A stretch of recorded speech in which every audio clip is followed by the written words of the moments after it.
स्वतःसाठी मागितली जाते ती भीक, कुटुंबासाठी मागितली जाते ती भिक्षा, समाजासाठी मागितलं जातं ते दान, आणि अवघ्या विश्वाच्या कल्याणासाठी मागितलं जातं पसायदान. आणि आता पसायदानाला सुरुवात होते की तुमची माझी येणारी पिढी ती थांबायला तयार आहे, उद्विग्न आहे.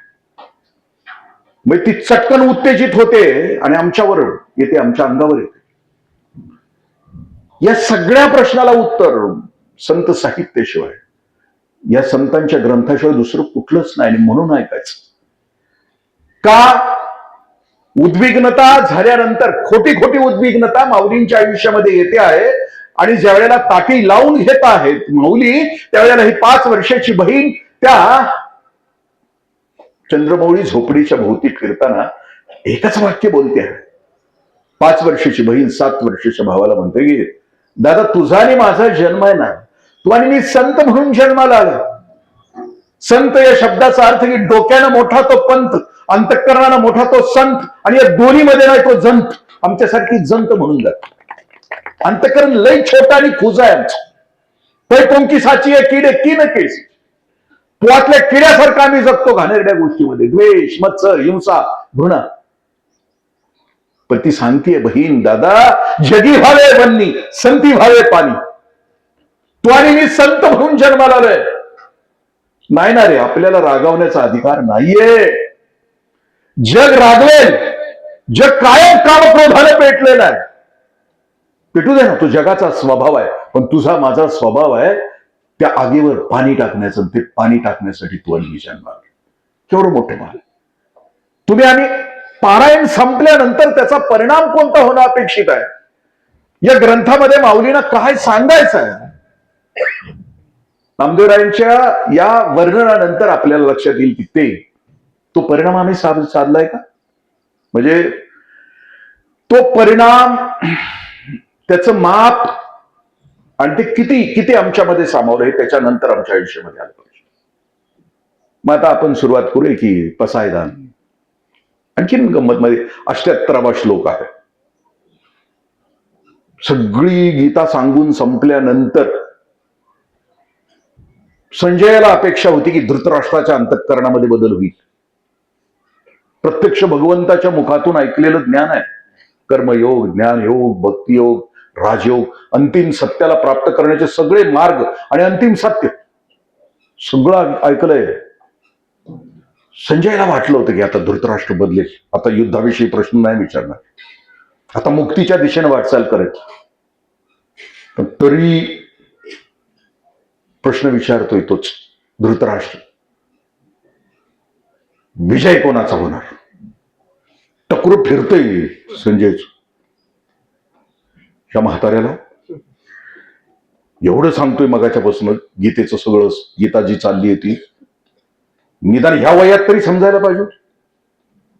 म्हणजे हाड वड्याला जायची वेळ आली तरी ह्याला समजना. ते असं उठतंय धृतराष्ट्राच्या नजरेला, म्हणजे त्याच्याकडे बघते असं, आणि ते म्हणतं यत्र योगेश्वर कृष्ण यत्र पार्थ होत.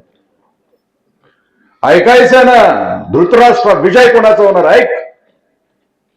ज्या बाजूला भगवान श्रीकृष्ण आहे आणि ज्या बाजूला अर्जुन आहे त्यांचा विजय. म्हणजे हे गीतेमध्ये आहे. पण ज्ञानेश्वरीमध्ये खूप सुंदर आहे. माऊली आई आहेत. माऊलींची एक इच्छा आहे. माऊली तरी म्हणतात, म्हणजे ते धृतराष्ट्राचा स्वभाव पण वर्णन केलाय माऊलींनी. जैसा म्हैसा चिखलामध्ये, म्हैसा म्हणजे म्हशीचा नवरा म्हणजे रेडा, चिखलामध्ये बसल्यानंतर तसा रुतून बसतो, तसं एवढं सगळं ऐकल्यानंतर ही रेडा उठायलाच नाही. त्याच्यामध्ये चैतन्य आणि चेतना यायलाच तयार नाही. पण माऊली एका ठिकाणी म्हणतात की आता त्यानं ऐकलंय ना, एक तरी जन्म त्याचा असा येईल धृतराष्ट्राचा की तो नक्की मुक्त होईल. कारण माऊलीचं अंतःकरण आहे ते आईचं अंतःकरण आहे. म्हणून आम्ही काय ऐकायचं? चुकून आलाय देशमुख तर आहे का? आणलाय. 3 प्रकारचे श्रोते असतात ना, हौसे, गौसे आणि नवसे. हौसेमध्ये बरोबर वेळेत येऊन बसणार. गौसेमध्ये आता पर्यायच नाही, थोडा महाराजांना चेहरा दाखवला पाहिजे. गावातल्या जसं परवाच्या कार्यक्रमामध्ये मी पुढं करत होतो माईक लावण्यासाठी, हे हात बळकट करतील, गावाला पोलिओ होईल, तिकडे जसं होतं तसं इकडे सुद्धा मला दाखवता आलं पाहिजे. म्हणून गौसे आणि नवसे म्हणजे पाक उशिरा लांब ना ऐकून ऐकून ऐकून ऐकून बाबा आता काय समजते का म्हणून शेवटी आलेले ते सगळ्यात शेवटी येणारे ते नवसे. म्हणजे उशिरा येणारे, सिनेमाला गेले तरी उशिरा, अंधारात दुसऱ्याची पावलं तुडवून आपल्याकडं, लग्नाला गेले तरी 7व्या मंगलाष्टकाला. पण ही गँग पंक्तीला पहिले असते, कारण यांच्या वाडवडिलांनी यांना सांगितलेलं असतंय पहिल्या पंक्तीला बस, दुसऱ्या पंक्तीला रसा वाढून येतो. त्यांना माहित असत ज्या बाजूला भगवान श्रीकृष्ण आहेत आणि ज्या बाजूला अर्जुन आहेत. श्रोता अर्जुनासारखा असावा. अर्जुन शब्दामध्येच अर्जुनाच्या गुणाचं वर्णन आहे. रुजुता म्हणजे सरळपणा ज्याच्या आयुष्यामध्ये, तो उत्कृष्ट श्रोता आणि तो परमार्थाच्या प्राप्तीसाठी पात्र आहे. तुका मध्ये भोळा जिंकी गळी काळाचा, भोळेपणानं जगतो, निवांत, वाकडा तेकडा त्याचा जगण्याचा रस्ता नाही. जेवढी गुंतागुंतीची आहेत ना ती आयुष्यभर दुःखी राहतील, आयुष्यभर दुःख भोगतील, असं मी नाही म्हणत, असं संत म्हणते. आपण आपला पाहावे, आपण आपण आतला खरंच परमार्थाचा प्रवास हा स्वतःचा आहे, दुसऱ्या कोणाचाच नाही. कालच्यापेक्षा आजचा पेपर माझा आणखीन चांगला गेला का, कालच्यापेक्षा आजचा दिवस माझा आणखीन चांगला गेला का, शुद्धतेकडे गेला का, मी सरळ बघायला लागलो का, हा प्रवास माझा आहे. आणि तो प्रवास होऊन जग तयार कसं व्हावं त्याचं चिंतन पसायदान या प्रार्थनेमध्ये आहे. प्रार्थना सुरू होते, आता विश्वात्मके देवी येणे वाग्यज्ञे तोषावे, तोषोनी मज द्यावे पसायदान. हा सगळा ज्ञानयज्ञ पार पडल्यानंतर त्या पेसाच्या खांबाला टेकून 18 दिवस गीतेची प्रवचनं खूप सुंदर रीतीनं मराठी भाषेमध्ये सांगितल्यानंतर जो ज्ञानाचा यज्ञ पार पडला, मानवी जीवनाच्या कल्याणाचा यज्ञ पार पडला. ही घटना घडून गेल्यानंतर, एवढा मोठा ज्ञानयज्ञ पार पडल्यानंतर नंतर आता मी तुला मागतो आहे, प्रसादाच्या रूपानं काहीतरी मागतो आहे. एक खूप दिव्य अशी घटना घडून गेले 18 दिवसामध्ये त्या प्रवरा नदीच्या काठाला. एका महान ग्रंथाचं मराठी सारख्या अमृताच्या भाषेमध्ये हे सुंदर निरूपण तिथं पार पडलेलं आहे. आणि त्या निरूपणानंतर त्या विश्वात्मक देवाच्या चरणी ही प्रार्थना आहे, विनंती आहे. प्रार्थना ही जगामध्ये स्वतःसाठी असते, ती विनंती असते. बीडीओ साहेब, मला एक पिठाची गिरणी देण्यात यावी, दिस इज विनंती. अख्ख्या जगाचं पीठ फुकट सगळ्यांना मिळावं, ही अख्खं जग सुखी व्हावं, ही प्रार्थना आहे. जिथं अनेकांच्या विश्वाच्या कल्याणाचा विचार असतो आणि तो हृदयापासून व्यक्त केलेला असतो, त्याला प्रार्थना असं म्हटलं. आमची कायमची प्रार्थना सगळ्यांची. आपली कशी असते, आपली तशी नसते. आपला व्यवहार असतो, आपली प्रार्थना नसते. आम्ही नखभर नारळाचा तुकडा ठेवतो आणि आमची काय असते प्रार्थना, अख्खी पलटण सुखी ठेवू घरातली. रोज भांड्याला पाड्या करणार, पण खोबऱ्याच्या तुकड्यात सगळी घर सुखी करणार. तसं नसतंय ना. पसायदान ऐकल्यानंतर, आम्ही दुसरं काहीच ऐकल्यानंतर, पारायण संपल्यानंतर त्याचा परिणाम कोणता साधायचा आहे, तो जगत असताना जिथे जिथं जाऊ तिथं व्यक्तिगत सुखासाठी काहीच न मागता पसायदान जरी नुसतं आम्ही म्हटलं तरी ते पसायदान, म्हणजे कारण त्या पसायदानात आम्ही सुद्धा आहोत. आमची एकट्याचीच असते, त्यामुळे ती कधी साध्य नाही होत. शुद्ध आणि पवित्र अंतःकरणातून जे बाहेर पडतो आणि जी मागणी होते त्याला प्रार्थना असं म्हणतात. आम्ही सुद्धा प्रार्थना त्याच वेळेला म्हणू की आम्ही शुद्ध आणि पवित्र अंतःकरणातून स्वार्थाच्या पलीकडे जाऊन मागितलेली आहे ती प्रार्थना. विश्वात्मके देवे, ही प्रार्थना केली ती विश्वात्मक देवाला केली.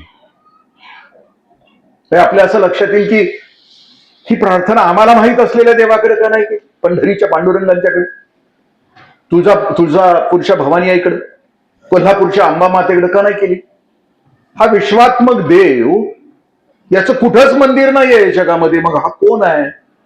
याचं अस्तित्व कुठं आहे? तो राहतो कुठं? तो करतो काय?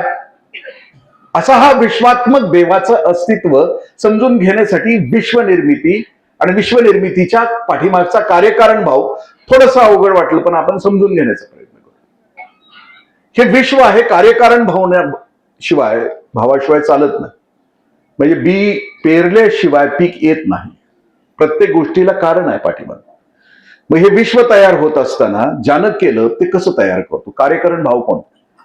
एखादी छोटीशी गोष्ट करायची असेल, आपल्याला एखादं छोटस कार्य पूर्ण करायचं असेल, तर ते कार्य पूर्ण करण्यासाठी दोन कारणं लागतात. एक निमित्त कारण आणि एक उपादान कारण. म्हणजे ते कार्य पूर्ण करणारा त्याला निमित्त कारण म्हणायचं, आणि ते कार्य पूर्ण करण्यासाठी जे मटेरियल लागतं त्याला निमित्त कारण असं म्हणायचं. उदाहरणार्थ, एखाद्या कुंभाराला माठ तयार करायचा असेल मातीचा, तर माती आवश्यक आहे आणि कुंभार आवश्यक. म्हणजे माठ तयार करणं हे जर कार्य असेल, तर ते कार्य पूर्ण करण्यासाठी दोन गोष्टीची आवश्यकता आहे. एक माती आणि दुसरा कुंभार. कार्य पूर्ण झाल्यानंतर, व्यवहारी जगातलं छोटस कार्य पूर्ण झाल्यानंतर निमित्त कारण तिथं असत नाही, संपून जातं ते. म्हणजे मातीचा घडा तयार झाला की कुंभार त्या वस्तूमध्ये असत नाही, ती फक्त वस्तू, उपादान कारण फक्त शिल्लक असते.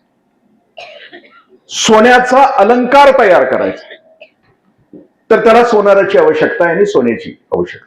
अलंकार तयार करणं सोन्याचा हे जर कार्य असेल, फोडणी बसली वाटतं, खोकला आला इकडं, सोडणं. किती आपण संसारामध्ये मग्न आहोत. वेळे आपली घ्राणेंद्रिय सुद्धा किती तीव्र आहे. नुसता फोडणीचा वास आला तरी ठसका आला. इकडं मागो कोंबडा, त्याला म्हणावं शिमगा कवा आहे आता, ती ओरडते. दळवड कवा आहे, तिकडनं एक ओरडते, तिकडनं एक ओरडते. ती त्यासाठीच ठेवली दोन्ही. त्याला भीती. अलंकार तयार करणं हे जर कार्य असेल, तर सोनार हे निमित्त कारण आहे. अलंकार तयार झाला की सोनार तिथं उपस्थित असत नाही, फक्त अलंकार शिल्लक. आता हे विश्व तयार ज्यानं केलं, विश्व, जरा अंदाज घ्या, जरा अंदाज घ्या. केव्हा तरी उन्हाळ्यात गच्चीवर झोपला असेल तर वर असं जरा बघा. अनंत कोटी ब्रह्मांड आहेत, अनंत आकाशगंगा आहेत. अनंत आकाशगंगापैकी आपली एक आकाशगंगा आहे. आपल्या तारे, आपल्या सूर्याची एक आकाश, आपल्या आकाशगंगेमधले आपले 9 ग्रह, त्या 9 ग्रहातली आपली एक पृथ्वी. अशा अनंत कोटी आकाशगंगा. आपण वर बघितलं तर कल्पना करू शकत नाही की हे आकाश कुठपर्यंत आहे, याचा अंत कुठं आहे. नाहीये ना, अंतच नाही. मग हे एवढं मोठं विश्व ज्यानं तयार केलं, महत् कार्य आहे, खूप मोठं कार्य आहे विश्व. विश्व तयार करताना किती त्याचं नियोजन किती परफेक्ट आहे बघा. आपले 9 ग्रह आणि सूर्य एकमेकाला थटत नाहीत, करोडो वर्ष झाली. आपल्या आपल्या अधांतरी आहेत, ते फिरतायत. पृथ्वी सेकंदाला 6 किलोमीटर फिरते आहे, 24 तासामध्ये अख्ख्या सूर्याला भ्रमण करते. पण ह्याच्यामध्ये कुठंच बदल नाहीये, व्यवस्था नीट आहे. हे सगळं ज्यानं तयार केलं, महत् कार्य, ही सृष्टी, हे ब्रह्मांड ज्यानं तयार केलं, ते केल्यानंतर त्याला लपताच आलं नाही. कसं लपता येईल? कुठे जाणार तो?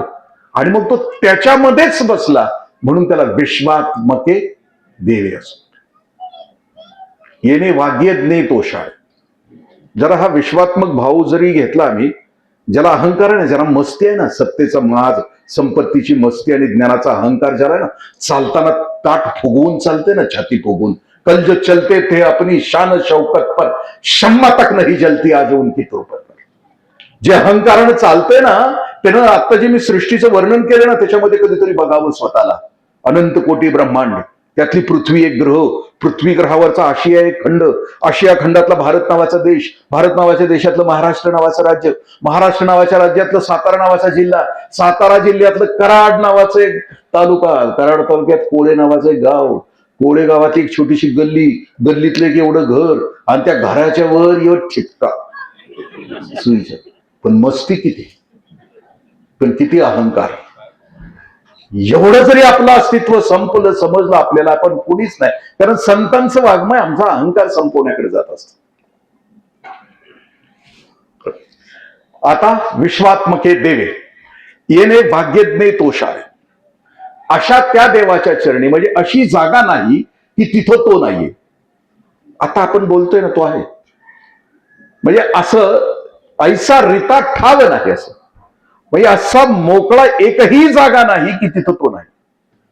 अशा त्या विश्वात्मक देवालाही प्रार्थना केली. आम्ही जे बोलतोय, आमच्या हृदयामध्ये जो बोलतोय, मुंगीच्या पावलांचा आवाज सुद्धा ऐकतोय असा तो आहे. त्याच्या कानापर्यंत ही प्रार्थना पोहोचते. विश्वात्मके देवे येणे वाग्यज्ञ तोषाने. हा जो वाणीचा यज्ञ मांडला होता, तोषोनी मज द्यावे. मला लय भारी वाटतं, पसायदान वाटतं. तोषोनी, तोष म्हणजे आनंद, आणि आनंद हा नेमका निखळ असतो. आपला आनंद कधीच निखळ नसतो, आपला आनंद कुचका असतो. दुसऱ्याची जिरल्यावर आम्हाला आनंद होतो, दुसऱ्याची वाट लागल्यावर आम्हाला आनंद होतो.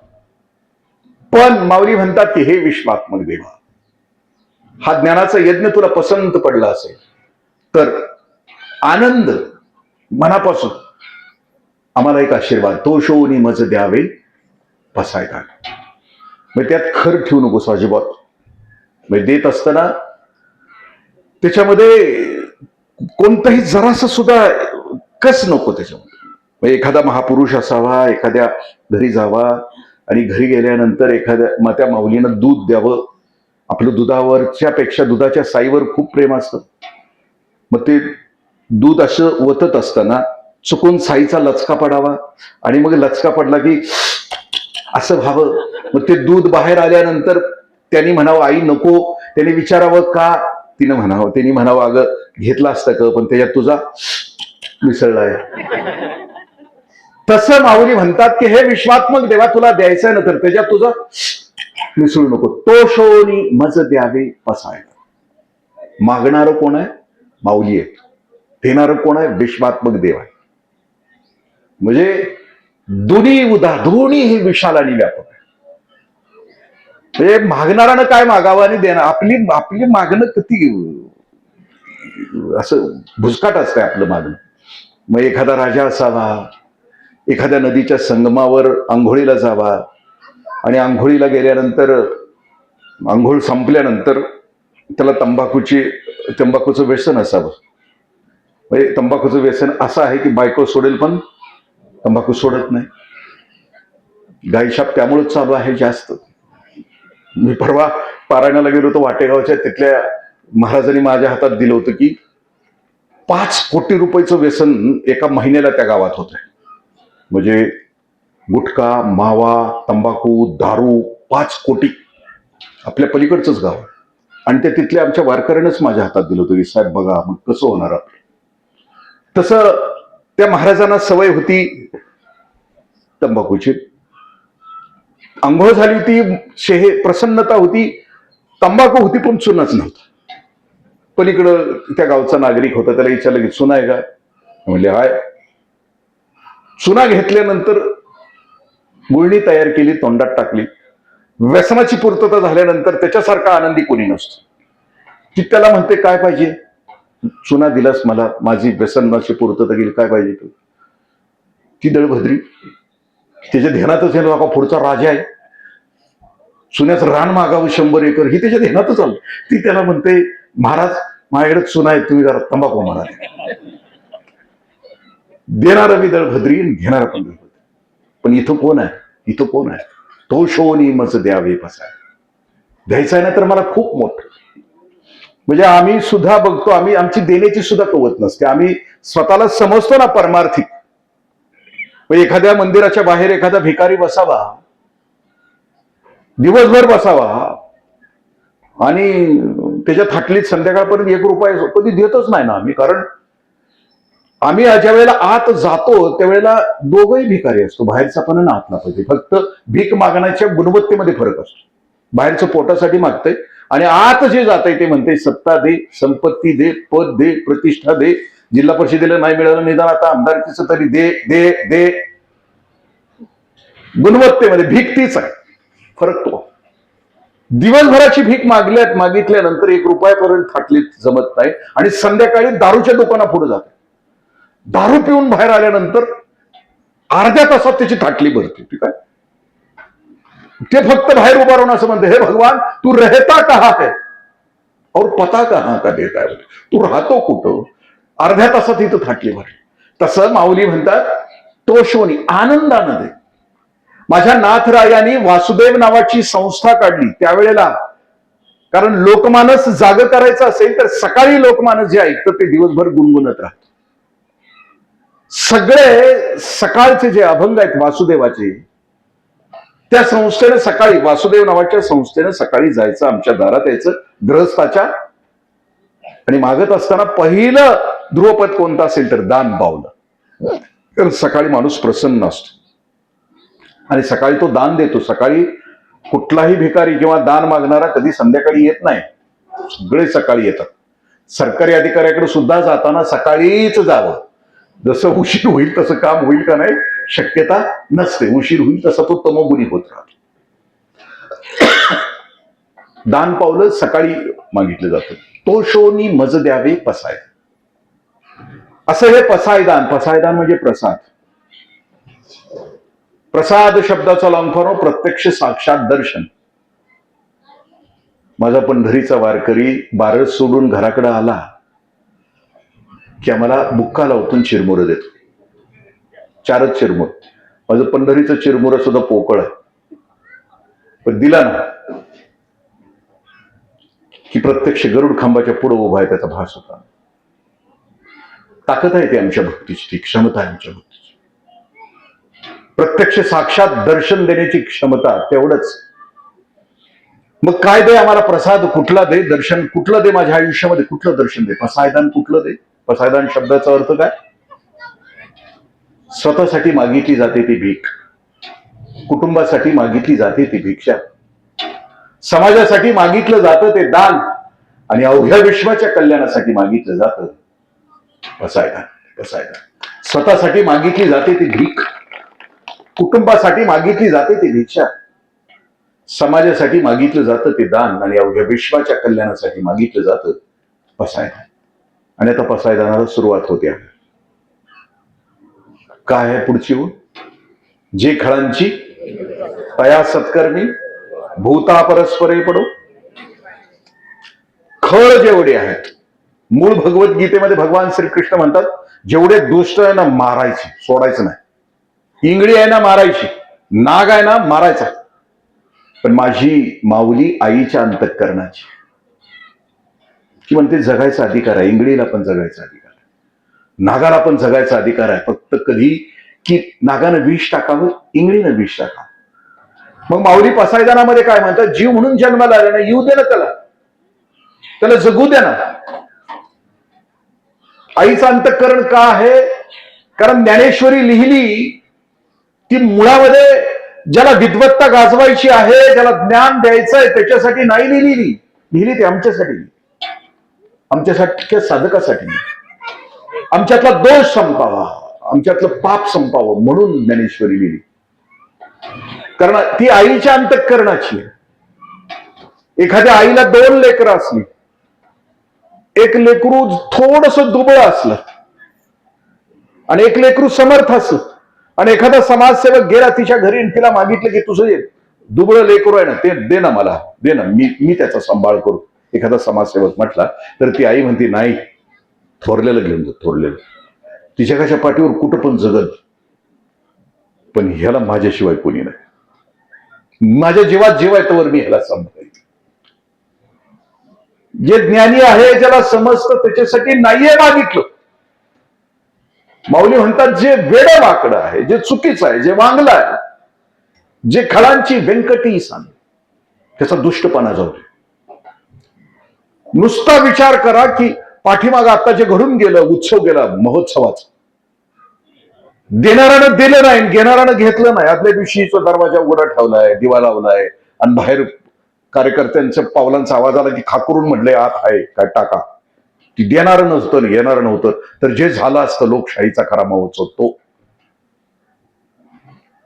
व्यंकटी सांडू, वाईटाचा वाईटपणा सांडला तर तो चांगलाच. जे खळांची व्यंकटी सांडो तया सत्कर्मी रती वाढ. मानसशास्त्र काय आहे किंवा माऊली काय म्हणतात की तुझे दोष संपत असताना कसे संपू दे? पौर्णिमेकडून अमावस्येकडे जात असताना दोष जसे कलेकलेने संपतात तसे दोष संपू दे, आणि तुझ्यातले गुण कसे वाढू दे? अमावस्येपासून पौर्णिमेकडे जात असताना जसं चंद्राची कलाकलाने गुण वाढतात तसे तुझे वाढू दे. मग तसा तुझ्यातला दुष्टपणा अमावस्येकडे जात असणाऱ्या चंद्राप्रमाणे कमी झाला की तुझ्यातला सद्गुण तया सत्कर्मी रती वाढे. रती म्हणजे प्रेम, माझं सत्कर्मावर प्रेम वाढू दे. आता सत्कर्म आणि दुष्कर्म कशाला म्हणायचं? जे कर्म केल्यानंतर छाती फुगते त्याला सत्कर्म म्हणायचं, आणि जे कर्म केल्यानंतर छाती दबून जाते त्याला दुष्कर्म असं म्हणायचं. म्हणजे उभारूनी बाहे विठू पालवी का. आम्ही रस्त्यानं निघालो आहोत आणि एखादा हमाल त्याची हातगाडी ढकलतो आहे, चढ लागलाय, त्याला घाम आलाय. आम्ही आमची मोटरसायकल बाजूला लावली आणि त्याला हातगाडी ढकलायला लावली. वर वर हातगाडी त्याची पोहोचवली वर पठारावर आणि आपण मोटरसायकलकडे यायला लागलो ना, उगच छाती फुगते, उगच असं आतराळी चालले गत वाटतं, काहीच केलेलं नसतं. निसर्गानं माणसाच्या छातीमध्ये एक बॅरोमीटर, एक प्रेशर गेज बसवलाय. चांगलं काम केलं की उगच छाती फुगते. एखाद्या तरुण लेकरानं कराडपासून पुण्यापर्यंत जाणाऱ्या गाडीमध्ये तो खूप गर्दी आहे आणि एक लेकरवाळी आत आली आणि त्यानं जागा दिली त्या लेकरवाळीला. 3 तास उभा राहिला तर त्याच्या पायाला वेदना होतात, ते होत नाहीत, कारण त्याने एका बहिणीला जागा दिली आहे. ती जी आतली छाती फुगणं आहे ना, त्याला सत्कर्म असं म्हणायचं. रस्त्यानं निघालो आहे, एखाद्या गरीबाच्या लेकराच्या पायामध्ये पायतान नाहीये, हाताने तिळ तिळ तुटतात, त्याला दुकानामध्ये घेऊन गेलो आहे, 20, 25, 30 रुपयाची चप्पल घेऊन दिली आहे, उगच तया सत्कर्मी रती वाढ. म्हणजे माझ्या आयुष्यामध्ये जिथं जिथं चांगलं कर्म करण्याची संधी मला निर्माण होते त्यावेळेला माझं सत्कर्म आपोआप वाढत, दुष्कर्म कमी होत गेले. आता आम्ही का करत नाही, कारण आमच्या टकोऱ्यात तो किडाच नाही, सारखं किडा तोच आहे घाणेर. मी चव्हाण साहेबांना गेले 25 वर्ष सांगतोय की या घारेवाडीला, माझी पतसंस्था मला सांभाळायची, माझं राजकारण मला करायचं, पण 10 किलोमीटरवर 10 लेकरं घेऊन या, कारण तो विषयच नाही ना येत डोक्यामध्ये. तया सत्कर्मी रतिवाढ. जसा हा कमी होईल किडा, मोठेपणाचा, दांभिकतेचा, खोटेपणाचा, सत्कर्म रती वाढो तया सत्कर्मी रती वाढ, तो आपोआप वाढत राहतो. भूता परस्परे पडो मैत्र जीवांचे. मग शुद्ध अंतःकरणाची माणसं असतात त्यांना मुंगीची सुद्धा वेदना, प्रत्येक भूताविषयी त्याच्या मनामध्ये प्रेम निर्माण होतो, जो मऊ होतो, ज्याच्या अंतःकरणातला दोष संपतो, मग तो एकमेकाला, बरोबर आहे ना, बोई बरोबर चालले ना, तया सत्कर्मी रती वाढो परस्परे पडो मैत्र जीवांचे. तो आत्मशुद्ध झाला, त्याच्या मनातली ही जर घाणेरडी गोष्ट गेली, निगेटिव्हिटी गेली, तर तो किती सगळ्यांच्या विषयी प्रेम भावना निर्माण होतो. म्हणजे जो माझं वाटोळं करणार आहे त्याच्याविषयी सुद्धा त्याच्या मनामध्ये सद्भावना निर्माण. नुसती तपकिरीची डबी नातवाने नेली तरी हातावर हात जातो ना, आता तो जायचा बंद होतो. आपलाच नातू आहे, दुसऱ्याच्या नातवानं नेली तरी माझ्या नातवासारखाच.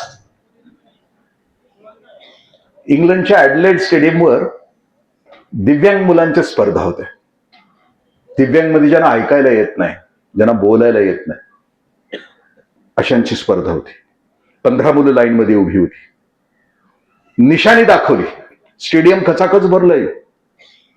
मुलांनी पळायला सुरुवात केली की ज्यांना ऐकता येत नाही, ज्यांना बोलता येत नाही, नीतीनं जन्मताच ज्या लेकरांच्यावर अन्याय केला त्या पोरांनी पळायला सुरुवात केली.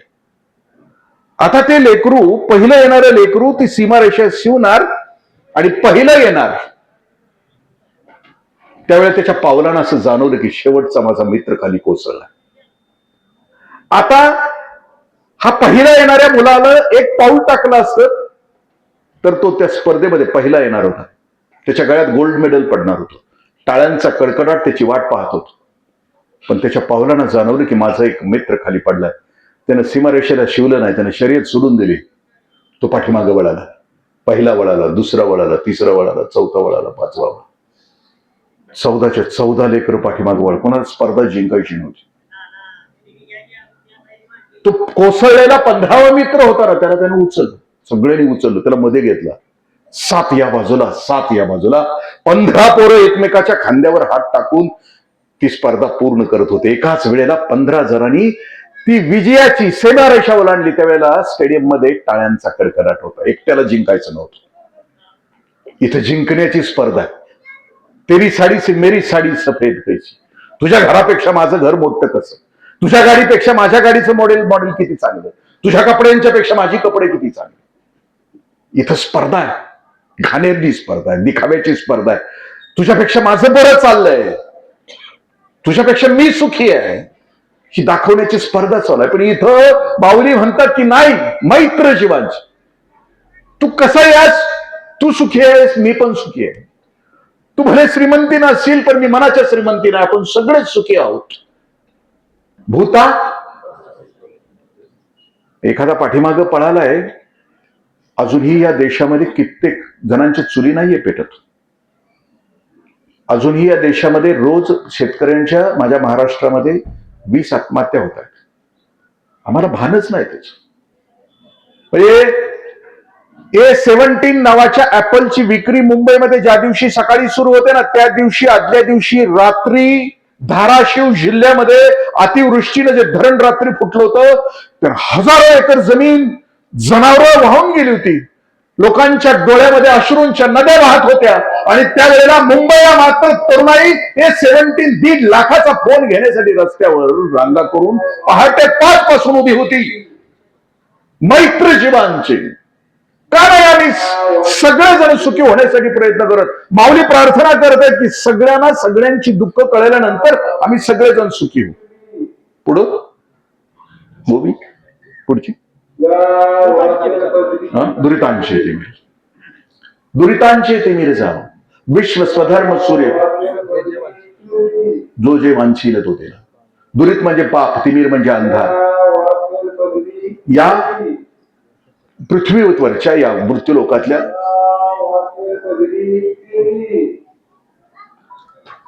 थांबायचं काय. दुरित म्हणजे तिमीर, पापाचा अंधार नाही. कुणाच्या माणूस नावाच्या जातीच्या आतला अंतःकरणातला पापाचा अंधार नाही. दुरितांचे तिमीर जावो, विश्व स्वधर्म सूर्य पाहो, जो जे वांछील तो ते लाहो. विश्व स्वधर्म सूर्य पाहो याचा अर्थ ते आमच्या वाट्याला आलेलं जे कर्म आहे, नित्याचं कर्म आहे, आम्ही जे कुणी असू, ते प्रत्येक कर्म मी रोज दिवसाचं शुद्धतेनं करेन, तर माझ्या स्वधर्माचा सूर्य उगवेल. स्वधर्म जो बापा तो नित्य यज्ञ जानपा, म्हणून तेथ पापा संचारून असं मावली होती. म्हणजे माझ्या आतला पापाचा अंधार झाल्यानंतर मी माझी कर्म कर्तव्य आणि प्रामाणिकपणानं केलो तर मला माझा सूर्य सापडेल. विश्व स्वधर्म सूर्य पाहो, जो जे वांछील तो तिला. लहानपणी असं वाटायचं की जो जे वांछील तो ते लाहो, म्हणजे लॉटरीवाल्याला लॉटरी लागो, मटकावाल्याला दुर्री तिर्री एक्का डबल सिंगल लागो, रतन खत्री. आता कसलं 11 क्रिकेटचं काय ते नाही, जंगली रमी आणि कसलं 11 ड्रीम. हा ड्रीम 11 लागो असं वाटत राहत. म्हणजे हे लागावं, जो जे वांछील तो ते लाहो, म्हणजे असं आहे का तर नाहीये. आम्ही ज्या वेळेला शुद्ध होऊ,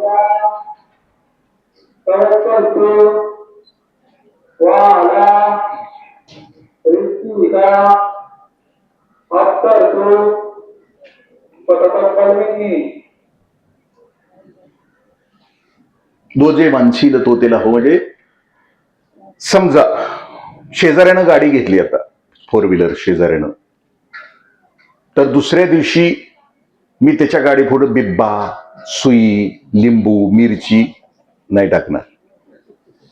पण माझं अंतःकरण, माझ्या आतलं पापाचा अंधार नाहीसा झाला असेल, सगळ्यांच्या विषयी प्रेम झाला असेल, अजिबात खरंच मनामध्ये शिल्लक राहिली नाही, तर शेजाऱ्यानं गाडी आणल्यानंतर मी पहिल्यांदा काय करेन, मी गाडी पुजायला जाईन. मी आणि गाडी पूजन करत असताना त्या गाडी घेणाऱ्याला असं म्हणेन की बरं झालं तुम्ही गाडी घेतली, माझी आई आजारी असते, समजा रात्र झाली, माझ्या आईला नेण्याची गरज पडली, तर तुमची गाडी मला मिळेल, तुमची गाडी काय माझी गाडी काय एकच आहे. म्हणजे आतला पापाचा अंधार नाहीसा झाल्यानंतर जो जे वांछील तो ते लावो, याचा अर्थ की मला माझ्याकडे नसलं, जरी शेजाऱ्याचं असलं तरी ते मला माझं वाटणं, कारण विश्व असं मोठं झालंय, त्याच्यामध्ये तो पण आहे. जो जे वांछील तो ते लाहो प्राणिजात. पुढं वर्ष तो सकाळ. जर दिवशी आपण घेऊ, या 3 पुढच्या ओव्या आहेत, या 3 ओव्या संतांचं वर्णन आहे. अंतःकरण शुद्ध झालं, तुम्ही पवित्र झाला, तुम्ही खूप चांगले वागायला लागला, तर तुम्हाला कोण भेटतील? संत भेटतील. मग ते संत ओळखायचे कसे? पुढच्या 3 ओव्यामध्ये. पहिला ट्विस्ट आहे असायला. आता व्यवहारामध्ये ज्याचं जशी प्रवृत्ती असते तशी माणसं त्याला भेटतात. 6 नंतर बरोबर माणसाला त्यांच्या विचाराची माणसं भेटतात. एकच मेसेज टाकतात, बसायचं आहे बस, जमा. त्या विचाराची माणसं, म्हणजे ज्या विचाराची असतात. म्हणजे संध्याकाळी 6 वाजता कळतं पाऊले चालती गुत्त्याची वाट का पाऊले चालती पंढरीची वाट. 6 वाजता कुठं बसायचं एवढं कळालं की ती जमतात. तसं माऊली म्हणतात की शुद्ध झाला, पवित्र झाला, त्याच्या मनातलं विष संपलं की त्याला माणसं भेटतील, संत भेटतील. मग ते संत तू ओळखशील कशी? पुढच्या 3 ओव्यामध्ये. वर्ष तर सकळ मंगळी, ईश्वर निष्ठांची मांदियाळी, अनवरत भूमंडळी भेटतो. कशी भेटतील, किती भेटतील आणि कधी भेटतील, त्याचं वर्णन आहे पुढच्या 3 ओव्यांच्या. संतांचं लक्षण कोणतं? वर्ष तर सकळ मंगळ. पाऊस जसं सगळ्यांच्यावर वर्षाव करतो, तसे संत सगळ्यांच्यावर कृपा करतात. ते भेद करत नाही. हा श्रीमंत, हा गरीब, हा पापी, हा पुण्यवान, हा सदाचारी, हा दुराचारी, हा साधक, हा बाधक. संतांच्या मनामध्ये कोणताही भेद नसतो. सगळ्यांच्यावर प्रेम करतो. म्हणजे अजिबात कुठल्याही जीवाविषयी कोणताही किंतु परंतु त्यांच्यामध्ये नसतो. ते तसे वर्ष तर सकळ मंगळी पावसासारखे असतात. ईश्वर निष्ठांची म्हणजे ईश्वरावर प्रेम करणारे, अनवरत. मग माऊली प्रार्थनेमध्ये असं म्हणतात की अशी शुद्ध झालेल्या माणसाला नुसत्या एकाच पिढीमध्ये भेटायला नको, पिढ्यान पिढ्या. अनवरत या शब्दाचा अर्थ आहे की दूध उतू जातं, त्याला अनवरत असं. म्हणजे माणूस नावाची जात पिढ्यान पिढ्या संतांना संत भेटत जाऊ, भेटू दे. अनवरत भूमंडळी भेटतू तया होत. चला कल्पतरूंचे आरव. किती? चला कल्पतरू. चला म्हणजे चालणारं, बोलणारं. कल्पतरू. कल्पतरू म्हणजे काय? त्या वृक्षाच्या खाली बसून आम्ही जी कल्पना करू ते वास्तवात येते. म्हणजे भूक लागल्यानंतर राजपुरोहित मधलं ताट येईल का? येतं. खाल्ल्यानंतर, झोप आल्यानंतर कर्लांची गादी मिळेल का? मिळते. मग हे एवढं सगळं मिळतंय तर भूत आहे का? भूत पण येतं. खाऊन टाकणार का? खाऊन पण टाकतो. म्हणजे जी कल्पना त्या कल्पवृक्षाच्या खाली कराल ती कल्पना पूर्ण होते. मग संत हे कल्पवृक्षासारखे आहेत. काही मागा ना त्याला, तुमच्या कल्पनेतली काही मागा, ते सगळं कल्पना निर्माणच होऊ देत नाहीत. मग शिल्लक राहतात तेच आम्हाला देतात ना, म्हणून ते कल्पतरू आहेत. आणि सगळ्यांना देतात, भेद नाहीत करत. ह्यो पाया पडला म्हणून ह्याच्या, ह्यो नाही पडला म्हणून ह्याच्या नाही, ह्यो लांब उभा राहिलाय म्हणून नाही, ह्यो द्वेष करतोय म्हणून नाही, असं नसतंय. ते प्राजक्ताच्या झाडासारखे असतात.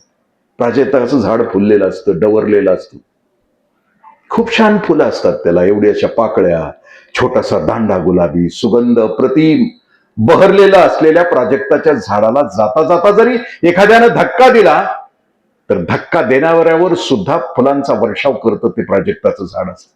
ते असतात संत. चला कल्पतरूंचे आरव. आरव म्हणजे जंगल. एकच नव्हे, अख्खं कोळे गावातले सगळे संत झाले. नुसतं बघा ना, केवढं मागणं आहे. नुसतं कोळेवाडीतले सगळे संत झाले. ग्रामपंचायतीचं इलेक्शन नाही, सोसायटीचं इलेक्शन नाही, आडवा आडवी, जिरवा जिरवी नाही, भावाभावात भांडणं उभं राहिली तर राखेलचा डबा घेऊन बाहेर उभा राहणारा कोणीच नाही. केवढं सगळे संत झाले प्रवृत्तीचे. कल्पतरूंचे आरव, जंगलचे जंगल. चेतना चिंतामणीचे गाव. चिंतामणी नावाचा मणी. गावच्या गाव प्रत्येक माणूस जन्माला संतत्वाला पोहोचला. विशाल हृदयाचा झाला, निष्पाप निर्दोष जगणारा झाला. येऊ दे असं म्हणतात. चेतना चिंतामणीचे गाव, बोलतीचे अर्णव. अर्णव म्हणजे सागर, पियुष म्हणजे अमृत. प्रत्येक माणूस खूप अमृताचं बोलतं, हिताचं बोलतं. सगळे गोड बोलणारे संत नसतात, अमृताचे बोलणारे संत असतात.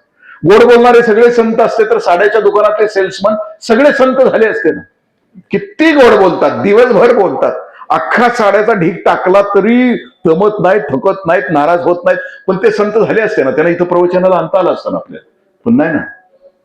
अमृत ती वाणी बोलतात, ते शब्द देतात जीवाला, की प्रत्येक वाणीतून बाहेर प्रकटणारा शब्द त्या जीवाच्या कल्याणाचा असतो. त्याला अमृताचं तत्व बहाल करणारा असतो, म्हणजे त्याला चिरंजीव पद देणारं असं ते बोलतात, म्हणून ते संत असतात. पुढं चंद्रमेचे लांछन मार्तंड जे ताप, पुढं सध्या असं संतांचं वर्णन पुढं असं करतात माऊली, ते चंद्रासारखे शीतल असतात. पण चंद्राला मध्ये एक दोष आहे, त्याच्यावर डाग असतो, लांछन असतं. पण संतांच्या आयुष्यावर कोणतंही डाग नसतं, कुठलाच डाग नसतो. चंद्रमेजे लांछन मार्तंड जे ताप. मार्तंड ही खूप सुंदर उपमा सूर्याला माऊलीने दिली. सूर्याला अनेक उपमा आहेत. दिनकर, तमाली, तो आला की सूर्य अंधार नाहीसा होतो. तम म्हणजे अंधार, आली तो आला की अंधार नाहीसा होतो. तसा मार्तंड नावाची सूर्याला उपमा आहे. कशी? मार्तंड कधी म्हटलं जातं सूर्याला? वैशाखाचा महिना आहे, भर दुपारी 12 वाजलेत आणि वरून आग बरसणारा सूर्य आहे, त्याला मार्तंड असं म्हटलं, अत्यंत आग. पण माऊली काय म्हणतात, आग बरसणारा सूर्य ज्या वाळूला उष्णता देतो, त्या वाळूवर जर माणूस उभा राहिला तर ती वाळू पायाला ताप देते, पण प्रत्यक्ष सूर्य जो डोक्यावर कोसळतो तो त्रास देत नाही. मार्तंड जे ताप. म्हणजे संत तेजस्वी असतात, पण कुणाला शिव्या, शाप, बाटकळ होते, गुणगुळ होते, कोणाच्याही अकल्याणाची भाषा करत नाहीत. मार्तंड जे तापही, ते सर्वाही सदा सज्जन कसे असतात, ते सज्जन सोयरा भेटल्यासारखे. आपल्याला आपल्या गणगोतात सज्जन सोयरा म्हणजे पाहुणा, जो जीवाभावाचा पाहुणा दुःखात भेटल्यानंतर कसं वाटतं, तसे असतात. हाय का एखादा बघा पाहुणा तुमचा असा कोण, की ज्याला भेटल्यावर लय भारी वाटतं? शिल्लकच नाही, ठेवलाच नाही. आम्ही स्वतःच सज्जन सोयरे नाही, आम्ही कोणासाठी सज्जन सोयरा नाही, तर आमच्यासाठी कोण होणार आहे? कसं होईल आमच्यासाठी कोण? किंबहुना माऊलींना त्यावेळेला सुद्धा असं वाटलं होतं, की नुसतं ह्या जगातलं सोयरं जरी सज्जन वागलं एकमेकाशी तरी जग सुखी होईल. भाऊ भावाशी, जाऊ जावेशी, सासू सुनेशी, भाऊकी भाऊकीशी, सगळ्यातली नुसती एकमेकाशी जरी चांगली वागली तरी जग सुखी होईल. पण तसं होईत नाही ना. कुत्र्याला गतील भाऊकीला प्रगती सहनच होत नाही ना. हे सगळं वाटलं कशामुळे? त्याच्यामुळे. म्हणून असे संत सज्जन भेटतील पुढं किंबहुना. येस. आता दुसरा ट्विस्ट, तीन ओव्यानंतर आता शेवटच्या 3 ओव्यांच्या मध्ये माऊली पुन्हा एकदा वळण घेतायत. आता आणखीन बोलतायत की एवढं सगळं झाल्यानंतर आणखीन काय मागू? माणसं शुद्ध झाली, पवित्र झाली, मोठ्या मनाची झाली, त्यांना संत भेटतील आणि भेटल्यानंतर आणखीन काय मागू? तरी पुन्हा माऊली प्रार्थना करतायत, किंबहुना सर्व सुखी, जगातले सगळे सुखी होते. पूर्ण हो. पूर्ण याचा अर्थ की जो माणूस पूर्ण झाला तो कधी दुःखी असत नाही. पिकलिया सेंदाड पिकल्यानंतर ते गोड होतं, मऊ होतं, रंग बदलतो, त्याचा सुगंध येतो. तसा जो माणूस मॅच्युअर होईल, परिपक्व होईल, तो कोणाला धक्का नाही देत, त्याच्या स्वभावाचे काटे कंगोरे गुळगुळीत झालेले असतात. असे सगळे सुखी होते आणि सगळे पूर्णत्वाला गेला तर कोण कोणाला दुःखच देणार नाही ना. सगळेच मॅच्युअर होतील ना, सगळेच पूर्ण होणे तिने ओळखी भजी जो आदि पुरखी अखंडित, असे ईश्वराचं चिंतन करणारे होते. आणि ग्रंथोपजीवी. हा, माऊलीला त्यावेळेला माहित होतं कदाचित एखादा गुरु नाहीच तुला चांगला मिळणार, मग तू काय कर, ये ग्रंथोपजीवी आहे, च्या ग्रंथाजवळ बस, ज्ञानेश्वरीचं चिंतन मनन कर, तुला सगळं दृष्ट अदृष्ट. एकच दृष्टांत देतो, झटकन शेवटच्या ओळीकडे जातो. मी 1992-93 बीडीओ शिरो होतो. त्यावेळेला साक्षरता अभियान सुरू होतं. माझ्या घरात एक 65-70 वर्षाची निरक्षर मावशी भांडी धुवायला येत होती, धुणी भांडी करायला येत होती. तेव्हा माझी सवयीप्रमाणे सकाळी आंघोळ झाली की ज्ञानेश्वरी गाथा वाचायची आणि मग ऑफिसला जायचं. त्या दिवशी मी वाचत होतो ज्ञानेश्वरी. मावशीने मला प्रश्न विचारला, मावशी काय करते साहेबा? मी म्हटलं ज्ञानेश्वरी वाचते. ती म्हणजे त्यानं काय होतं, आता काय सांगायचं? तिला म्हटलं पुण्य मिळतं. मग मला म्हणजे तू एकटाच मिळवणार का? मी म्हटलं तुला काय झालं? ती म्हणजे मला वाचायला येत नाही. आम्हाला त्यावेळेला टार्गेट होतं, प्रत्येक अधिकाऱ्याला 1 साक्षर करायचं टार्गेट. मला माझं गिराईक घरातच नव्हतं. मी तिला म्हटलं उद्यापासून अर्धा तास लवकर ये धुण्या भांड्या. ती 6:30ला यायला लागली, अंकल्पी आणली, तिला शिकवायला सुरुवात झाली. 3-4 महिन्यात शिकवून संपलं. माझी बदली कराडला झाली. इथं आल्यानंतर 2.5 वर्षानंतरच तिचं एक पत्र कार्ड आलंय मला, असं पेनातनं मुंगळं बाहेर पडल्यासारखं. 2च वाक्य आहेत त्याच्यामध्ये. किती प्रयासानं लिहिलं असेल ते बिचारीनं कोणाच ठाऊक. त्या पत्रामध्ये तिने लिहिलं होतं, साहेबा ज्ञानेश्वरी वाचून पूर्ण झाली, समारोपाच्या कार्यक्रमाला ये ग्रंथोपजीवी.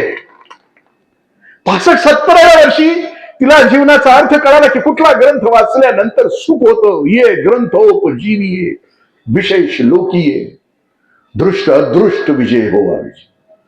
काय गॅरंटी आहे? दृष्ट आणि अदृष्ट व्यवहारिक जगामध्ये सुद्धा तुझा विजय होईल आणि परमार्थाच्या प्रांतामध्ये साधना करत असताना सुद्धा तुझा विजय होईल. दृष्ट अदृष्ट विजय व्हावे. फक्त ज्ञानेश्वरी वाच. लास्ट एथ म्हणे श्री विश्वेश्वराव, हा होईल दान पसाव. एवढं सगळं मागितल्यानंतर माऊलीनं असं वाटतं हे होईल. 750 वर्ष झाली तरी झालं नाही, पण तरीही संत कायम क्रॉनिक ऑप्टिमिस्ट आहे, कायम आशावाद. मानवी जीवातल्या आतल्या सत्यम शिवम सुंदरम नावाच्या बुद्धीवर संतांचा विश्वास आहे. आणि म्हणून ते येत आहेत आम्हाला वारंवार सांगतायत, पिढ्यान पिढ्या आम्हाला सांगतायत हा होईल, हा होईल. व माणसं सरळी वागतील एकमेकाशी, माणसाच्या मनातलं पाप संपेल, चांगुलपणाचा होईल विजय होईल. सत्य या जगामध्ये त्याचा विजय होईल. जरूर सत्य परेशान असेल पण पराभूत नाही, याच्यावर श्रद्धा बसेल लोकांची. होईल, हा होईल. समोर निवृत्तीनाथ महाराज बसले. माझ्या मायबापांनो या जगामध्ये गुरु शिष्यांच्या जोडीमध्ये एकमेव जोडी इथं अशी आहे की शिष्य वर आहे आणि गुरु खाली आहे.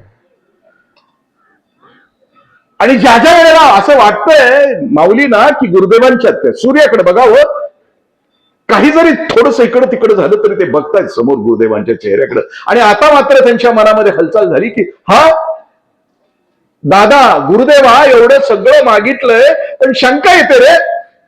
होईल, माणसं वागतील, सरळी सुखी होतील. आणि खालून निवृत्तीनाथ महाराज असा आशीर्वाद देतात, दोन्ही हात वर करू, दोन्ही हात वर करू. अरे का नाही होणार? तुझे मागितलंयस ना, असं आजपर्यंत कोणीच नाही मागितलेलं. हा होईल दान पसाव, हा होईल दान पसाव. होईल, खालून आशीर्वाद गुरुदेव देतात, हा होईल. पण कधी? तुम्ही आम्ही सगळ्यांनी ज्ञानेश्वरी वाचल्यानंतर हा परिणाम दिला तर, हे साधलं तर हा होईल दान पसाव. येणे वरे ज्ञानदेव सुख्याचा. तो महापुरुष महाराष्ट्राच्या मातीमध्ये तुमच्या माझ्यासाठी मराठी भाषा घेऊन अमृताच्या शब्दांनी चिंब भिजवण्यासाठी आमच्यासाठी त्या महापुरुषानं जन्म घेतला, आमच्या कल्याणासाठी घेतला. आमच्यासाठी तो सूर्य उगवला. तो सूर्य आमच्या आयुष्यामध्ये प्रकाशमान व्हावा, आमच्या हृदयामध्ये प्रकाशमान व्हावा, आमच्या आतलं तिमीर संपावं. आम्ही त्या सद्गुणांच्या, आम्ही त्या संपन्नाच्या सत्याच्या मार्गावर चालत राहावं, यासाठी ही व्यवस्था आहे. ज्ञानेश्वरी नावाच्या ग्रंथाचं पारायण त्या दृष्टीनं व्हावं. आम्ही सगळ्यांनी ती तपश्चर्या पूर्ण करावी अशी प्रार्थना. 1.5-2 तास झाले, लय बोलायचं नसतंय. आणि खरं तर तुमचं प्रेम आहे माझ्यावर, नाहीतर कोणीतरी नमस्कार करायला आलेच असते कोणत्या, पण इथं कुणी आलं नाही. तुमचं प्रेम आहे माझ्यावर. व्याख्यान प्रवचन 1 तास, कीर्तन 2 तास, सिनेमा 3 तास, तमाशा 4 तास, गोंधळ रात्रभर आहे. तेच आपल्या सगळ्यांच्या पायावर ठेवतो. कुठं चुकलं असेल क्षमस्व, एखादा शब्द कठोर गेला असेल, चुकीचा गेला असेल तरी क्षमस्व. जी सेवा झाली ती आपल्या सर्वांच्या हृदयामध्ये आतमध्ये असलेल्या पांडुरंगाच्या माऊलींच्या चरणी अर्पण करतो आणि माझ्या वाणीला विराम देतो. उधळे महाराज इथं आलेत, त्यांच्या कृपेनं मागच्या वेळेला पांडुरंगाच्या चरणाचा स्पर्श करण्याची संधी मिळाली, हे आमचं भाग्य. आणि ते ऐकायला बसलेत माझ्यासारख्या अशा पतिताचं पामराचं प्रवचन, हेही आमचं भाग्य आहे. पुंडलिक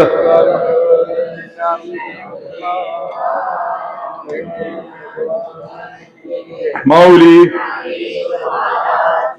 जगद्गुरु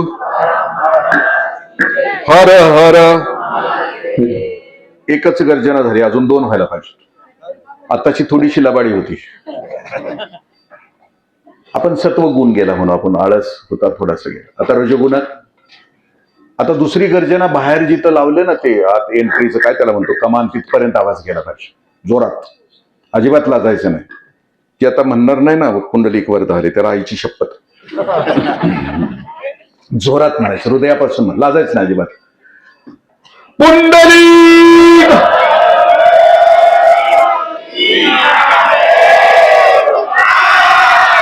पंढरीनाथ माऊली जगद्गुरु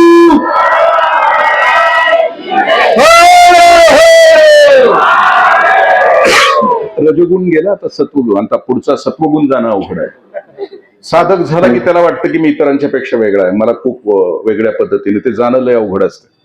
आताची गर्जना झाल्यानंतर खोकला आला पाहिजे, कारण ह्या गळ्यानं लय वंगाळ केलंय, माप काढलीयेत, शिव्या दिलेत, दोष काढलेत.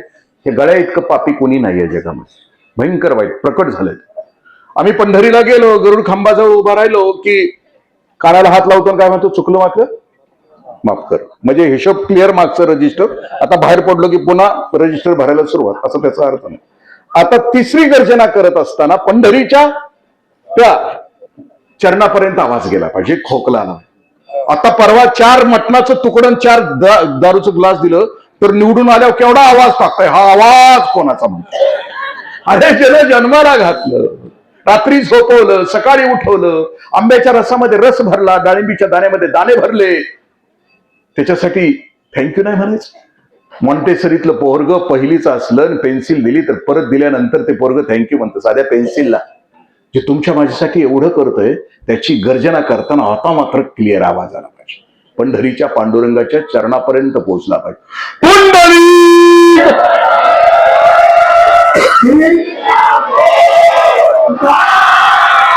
पंढरीनाथ माऊली जगद्गुरु